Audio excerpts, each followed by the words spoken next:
அருண், நீ இந்த அம்மை செய்வல்ல, அது ரெசிபி கொஞ்சம் சொல்லுப்பா.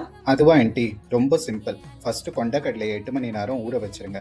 அதை குக்கரில் மாற்றி கொஞ்சம் தண்ணி கொஞ்சம் உப்பு சேர்த்து 7லேருந்து 8 விசில் நல்லா வேக வச்சு எடுத்துங்க.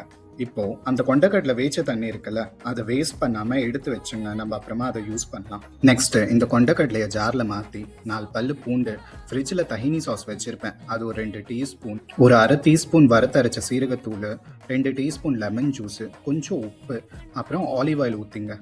கூடவே ஒரு 4 ஐஸ் கியூப் சேர்த்துங்க.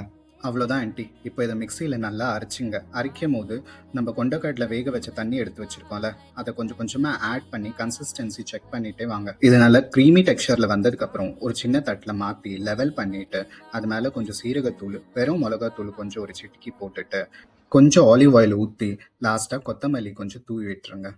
இப்போ இதை ஃபலாஃபல், பீட்டா பிரெட் இல்லைன்னா வெஜ்ஜீஸோட சர்வ் பண்ணிருங்க.